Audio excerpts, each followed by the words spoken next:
Olá, amigos. Estamos felizes hoje porque recebemos a escritora, espírita, palestrante Sueli Caldas Schubert. Ela está conosco e vai nos falar sobre assuntos muito importantes para nós. Olá, Sueli, é uma alegria muito grande ter você aqui conosco hoje. Nós também estamos muito felizes com essa oportunidade e cumprimentando a todos que possam estar nos assistindo. A alegria é toda nossa também. A divulgação da doutrina é sempre uma felicidade muito grande quando nós podemos realizar. Sueli, quando ocorrem grandes tragédias coletivas, a exemplo da tragédia de Brumadinho, é comum as pessoas perguntarem por que acontece esse tipo de coisa? Qual é a finalidade desses acidentes que causam tanto sofrimento e provocam um número tão grande de pessoas? Bem, é claro que nós temos que analisar sob a ótica da doutrina espírita, porque é a única forma de entendermos por que acontecem esses desastres coletivos, as pessoas que estão envolvidas. E é interessante notar também, e isso é muito divulgado, quando a mídia está trazendo a notícia que houve, como o caso da tragédia de Brumadinho e outros desastres coletivos, algumas pessoas que afinal se salvaram diante de tanta destruição, tanta coisa difícil, uma ou outra consegue se salvar e às vezes até sem estar ferida, ou então com alguns ferimentos leves, mas que se recompõe mais tarde. E aqueles outros que estavam a caminho, por exemplo, para ir para um aeroporto e de repente houve um problema no carro, a pessoa não chega a tempo e o avião que a pessoa iria tomar para seguir o seu destino, de repente sofre uma pane e aí explode no ar, ou então ao aterrissar acontece um incêndio, qualquer coisa assim e a pessoa se salva. Aí vem as perguntas, o porquê daqueles que realmente desencarnaram e esses outros que conseguiram se salvar. O Espiritismo tem uma explicação muito clara para tudo isso. E também porque nós vamos olhar, a primeira parte dessa pergunta é por que acontecem desastres coletivos? Nós sabemos que alguns deles, no caso de Brumadinho, são imprudência dos seres humanos. São falta de, por exemplo, faltando providências que pudessem arrefecer a situação ou até mesmo impedir que acontecesse. Entretanto, aquelas tragédias naturais, elas são e estão no Livro dos Espíritos, na terceira parte, quando Allan Kardec vai abordar a lei da destruição, a lei de conservação e a lei de destruição. E que muitas vezes são chamados de flagelos naturais, mas que, na verdade, é a necessidade disso para uma recomposição daquela região, por uma situação espiritual qualquer envolvendo a região e aqueles que são os moradores naquela parte do planeta. E, por fim, é porque existe uma correlação entre as criaturas e aquelas outras que fazem parte da natureza. E se ali estão é porque existem compromissos do passado e, de repente, as pessoas, mas todas desencarnaram ou morreram ou ficaram feridas, qualquer coisa assim. E Kardec coloca uma explicação muito interessante, que quando a pessoa chegou a hora dela, não adianta, ela vai desencarnar ali, porque aquele era o momento. E aí Kardec coloca, tanto faz que a morte seja de um jeito ou de outro, mas a necessidade era aquela. Entretanto, nós vemos também, essa outra parte da pergunta, é que estes que desencarnaram de uma forma, às vezes, porque existe muita diferença entre o mesmo desastre e o processo desencarnatório de cada um. Aí nós vamos lembrar que André Luiz vai explicar isso num dos seus livros, quando está ali retratada uma tragédia que houve com um avião. E esse avião bateu numa montanha e caiu e as pessoas desencarnaram. Eram 14 pessoas. E é muito curioso que André Luiz, quando soube que ia um grupo de Nosso Lar para resgatar aqueles espíritos que estavam presos nos despojos, André Luiz quis ir também. Ele logo se prontificou a ir, mas o instrutor espiritual disse para ele que ele não estava preparado. E ele tem uma frase lapidar, quando ele diz assim: o desastre é o mesmo para todos, mas a morte é diferente para cada um. E isso é verdade porque é de acordo com mérito, com necessidade, com tudo aquilo que a pessoa já vivenciou, e aí a diferença está nesse ponto. Foi muito importante a sua colocação, porque nos remete a um questionamento muito comum, né? Sofremos na hora de morrer, né? Quando morremos, essa questão é muito recorrente. Então, exatamente o que você colocou, né? Cada um tem um tipo de desencarnação, Sim, né? é verdade. Além de um tipo de morte, né? Porque no caso, só para complementar, no caso desse grupo que iria ajudar o desligamento dos espíritos dos despojos físicos, o que acontece? Eram só alguns dos 14, alguns iam ser desligados naquele momento. Outros levariam mais alguns dias e alguns outros meses, anos, sabe-se lá quanto tempo. Então, esse período também é variável de acordo com o que o espírito apresenta. Então, tudo, Sueli, depende da preparação feita para a morte? Não apenas a preparação, do tipo de vida que a pessoa leva. Exatamente, esse tipo de vida é a preparação que Sim, ele porque fez, é né? uma coisa decorrente da outra. Sim. Se a vida da pessoa sempre foi pautada pelo equilíbrio, vamos dizer assim, uma pessoa que sempre pensou no próximo, que sempre procurou pacificar qualquer ambiente, que, enfim, contribuiu de alguma maneira para ajudar a humanidade. Essa pessoa, ela está mais preparada para a desencarnação do que outras que são muito apegadas ao corpo físico. Porque nós sabemos que hoje em dia as pessoas priorizam o corpo físico, devido ao fato de não acreditarem na imortalidade, de não saberem, afinal, né, da imortalidade, que nós somos imortais, que a vida continua. Não tendo esse conhecimento, a pessoa vai se apegar ao corpo físico. E quanto mais apegada for, mais difícil é a desencarnação no desligamento daquele espírito, daquele corpo físico que agora já não lhe serve mais. Sueli, nós sabemos da interferência, da atuação dos espíritos desencarnados sobre nós, né? Sobre o mundo material. A espiritualidade poderia ou pode impedir que esse tipo de situação, no caso as tragédias coletivas, aconteçam? Bem, hoje em dia nós sabemos que existe, por parte da ciência, muitos motivos para, muitas condições, vamos dizer assim, para ou diminuir a intensidade da tragédia que estava prestes a acontecer, ou até evitá-la, ou também evitar, no caso, por exemplo, dos vulcões. Vulcão em erupção. Os vulcões estão adormecidos, passam muito tempo assim e de repente um vulcão entra em erupção.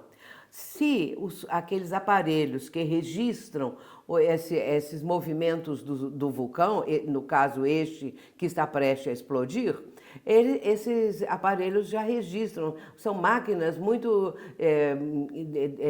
assim colocadas para exatamente observar o quanto e quando isso pode acontecer. E, de repente, já podem avisar aos habitantes da região que se retirem. Que foi o caso, por exemplo, trazendo para o nosso aqui, o Brumadinho, se eles tivessem avisado que a barragem estava prestes a desmoronar, era muito melhor, ajudava muito, embora não pudesse diminuir totalmente os prejuízos que as pessoas sofreram ali, estão sofrendo até hoje. E nos casos de vulcões, de terremotos, essas máquinas, esses aparelhos, eu não sei como chamariam isso, aparelhos mesmo, né?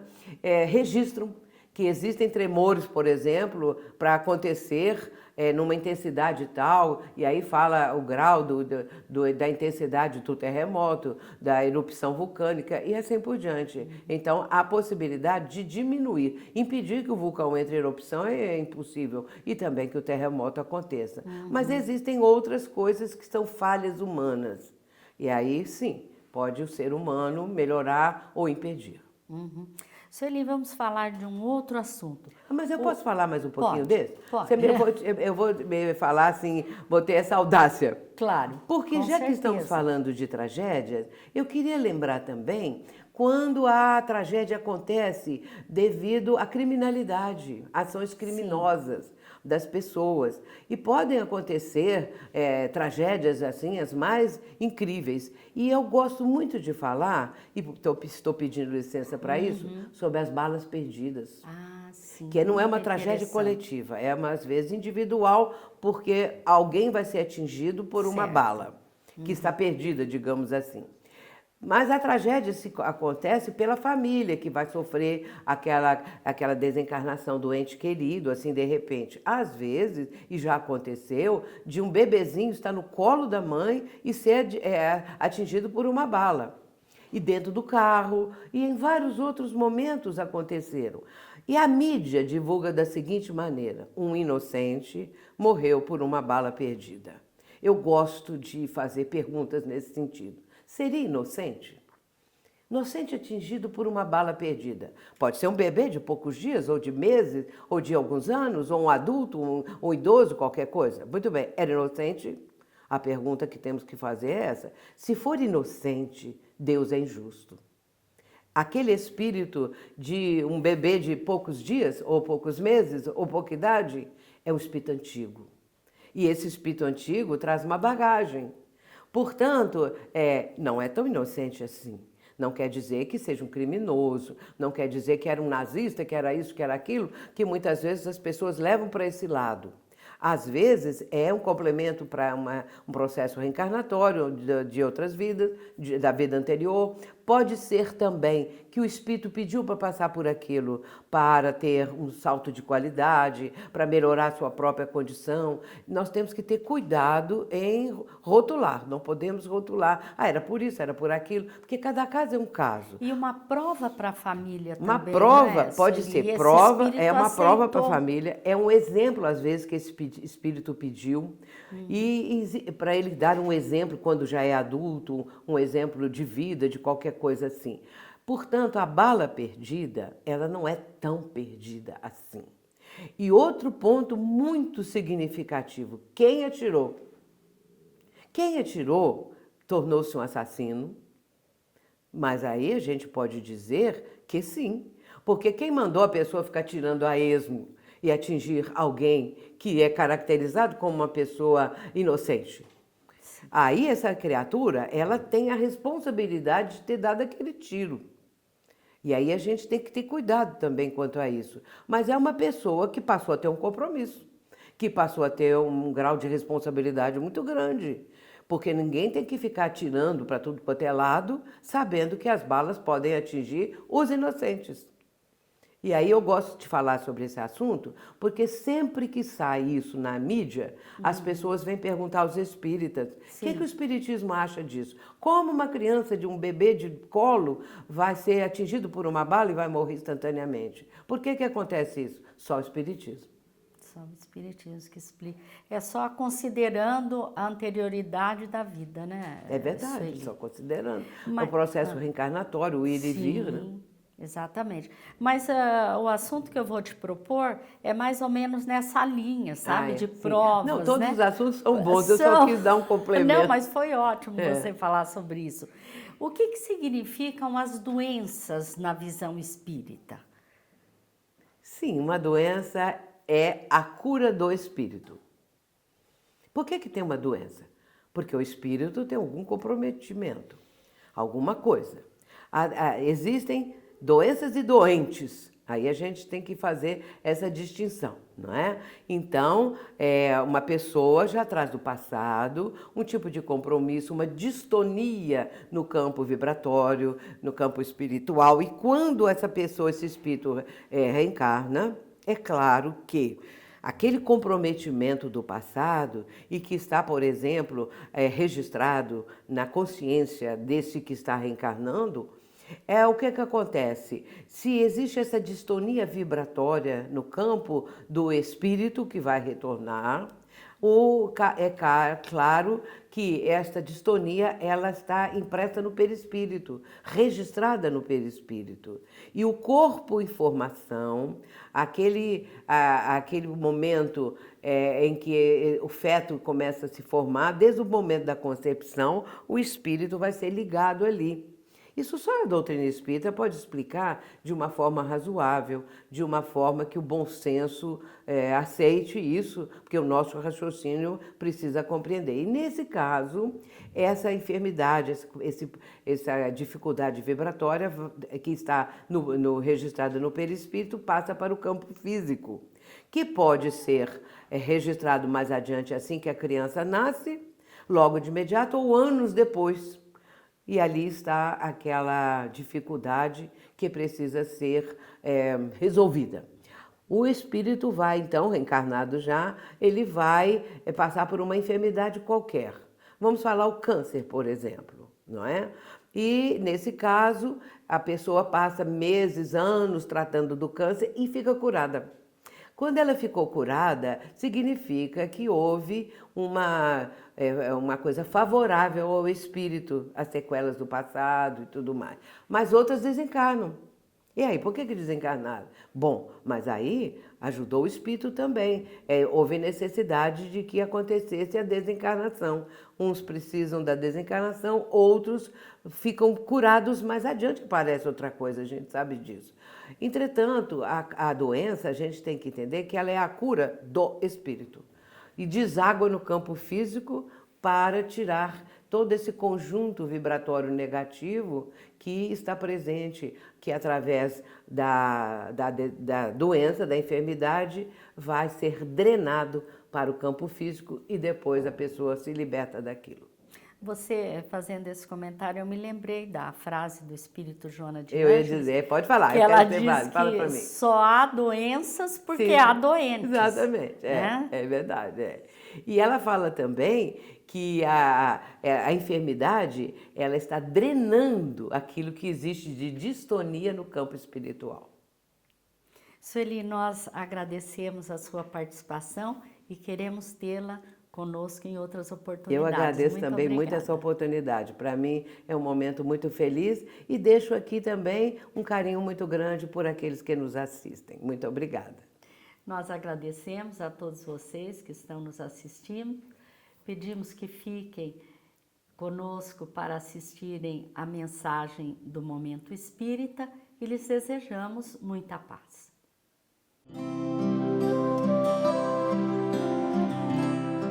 A arte de cultivar virtudes. Um avô e seu neto caminhando pelo quintal, ora se agachando aqui, ora ali, em animada conversação, não é cena muito comum nos dias atuais. O garoto de 4 anos de idade aprendia a cultivar e a cuidar das plantas com o exemplo do seu avô, que tinha tempo para o netinho sempre que este o visitava. Era por isso que o pequeno Nicolas acariciava as mudinhas que havia plantado e dizia: "Quem planta colhe, né, vovô?" Mas o avô não é habilidoso apenas no cultivo de plantas. É hábil também na arte de cultivar virtudes. Entre uma conversa e outra, entre a carícia numa flor e uma erva daninha que arrancava, ele ia cultivando virtudes naquele coração infantil. Ia ensinando que para obter frutos saborosos e flores perfumadas, é preciso cuidado, dedicação, atenção e conhecimento. E que, acima de tudo, é preciso semear, pois sem semeadura não há colheita. O cuidado do pequeno Nicolas pelas plantas era fruto do ensinamento que recebeu desde pequenino, pois nem sempre foi assim. Quando começou a engatinhar, suas mãozinhas eram ligeiras para arrancar tudo o que via pela frente, como qualquer bebê que quer conhecer o mundo pela raiz.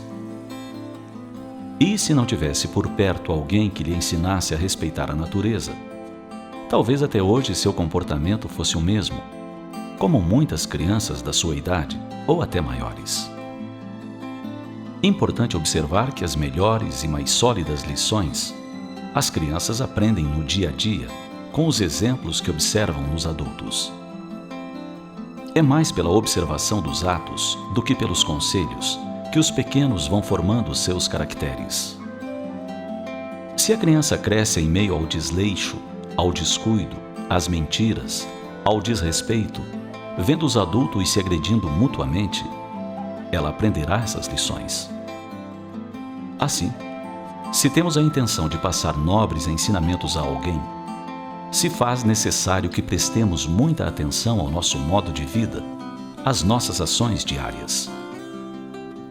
Como todo bom jardineiro, os educadores devem ser bons cultivadores de valores e virtudes. Devem observar com cuidado as tendências dos filhos e procurar semear na alma infantil as sementes das virtudes. Ao mesmo tempo, devem preservá-la das ervas daninhas, das pragas, da seca e das enchentes, sem esquecer jamais o adubo do amor. A alma da criança que cresce sem esses cuidados básicos, por parte dos adultos, geralmente se torna campo tomado pelas ervas más dos vícios de toda ordem. E de todas as ervas más, as mais perigosas são o orgulho e o egoísmo, pois são as que dão origem às demais. Por isso, a importância dos cuidados desde cedo. E para se ter êxito nessa missão de jardineiro de almas, é preciso atenção, dedicação, persistência, determinação. O campo espiritual exige sempre o empenho do amor do jardineiro para que possa produzir bons resultados. E o empenho do amor muitas vezes exige alta dose de renúncia e de coragem. Coragem de renunciar aos próprios vícios para dar exemplos dignos de serem seguidos. Os jardins da alma infantil são férteis e receptivos aos ensinamentos que percebem nas ações dos adultos. Por essa razão, vale a pena dedicar tempo no cultivo das virtudes, antes que as sementes de ervas daninhas sejam ali jogadas, nasçam e abafem a boa semente.